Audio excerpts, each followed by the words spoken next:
Robin Biro is a former Obama campaign regional director. He joins us tonight. Robin, thanks a lot for coming on.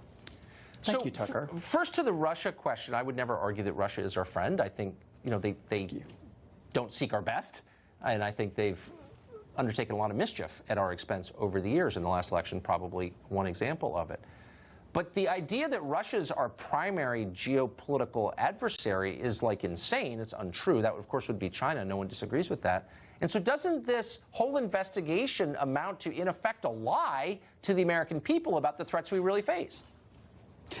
Tucker, I look at this from the standpoint, I'm a veteran.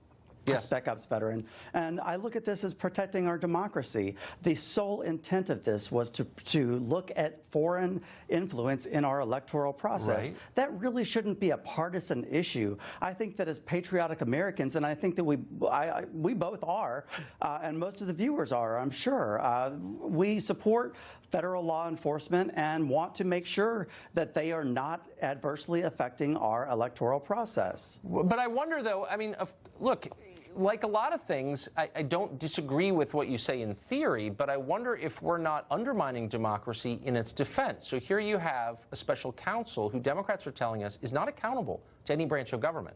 The executive branch run by Trump can't rein him in because that would be an impeachable offense, and Congress has no authority because he's an executive branch employee, technically.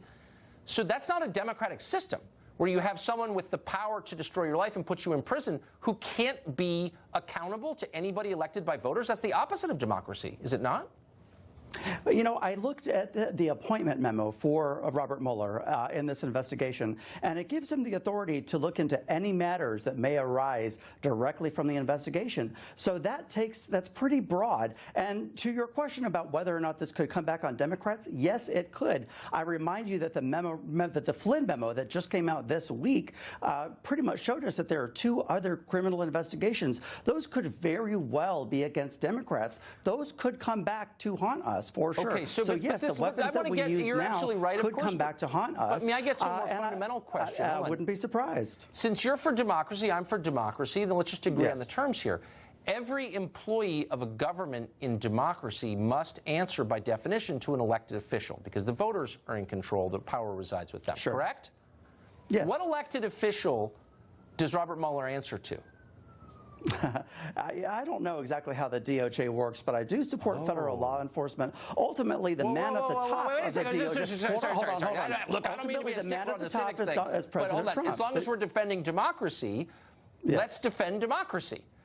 And democracy is predicated on the idea that people rule, and they rule through their elected representatives in our version of democracy. So if he is working for us, if he's a federal employee, which he is, which elected representative can fire him? Which elected representative does he answer to? And the answer from Democrats is, well, none. But that's not democracy, is it? No. That's something else. That's more like, I don't know, monarchy. Technically, well, if you want to get technical, he answers to President Donald Trump, who is, by technicality, he's head of all of law enforcement. He's our chief law enforcement officer. By technicality, so was he elected? Would he not then be the ultimate person that he would answer to? Donald Trump himself has says that he's had the authority many times to fire him and chose not to for political reasons. I think that was a good move on his part. Yeah, but maybe it was politically or not. But Democrats are telling us, and I watch the dumb people on TV. It's on in my office all day long, and I do. I can't help it. And I hear them say again and again that Trump cannot fire or rein in a federal employee. He doesn't have the authority to do that. Now, that seems to me, that's a pretty clear argument against democracy. What you're saying is voters have no role in this. Their elected representatives are powerless. They have to sit back and let some guy elected by nobody do whatever he wants. Is that the democracy that we're defending now? No, and you're correct to point out the hypocrisy of the left, especially on some of the other networks. I watch those networks too. I get counterpoints. I watch conservative media. I watch the other mainstream networks, and they're not calling out things appropriately. You are correct that President Trump has been tougher on Russia than any other post-war president, post-Cold War president. That is correct. I fact-checked that with NPR because that's a trusted source. But I don't see that coming. I don't see that. I don't see that coming from mainstream media, other mainstream media. Again, a 30,000-foot question here. So we've been tougher on Russia. We're also closer to war with Russia than we've been at any time, probably since the Cuban Missile Crisis. How are we safer for that? Does that make you feel safer? It doesn't make me feel safer. as far as protecting our democracy and protecting against cyber warfare, it's a real problem in this day and age. And we saw all of those intelligence agencies, the U.S. intelligence agencies, come out clearly and say that this was a problem. This actually did happen.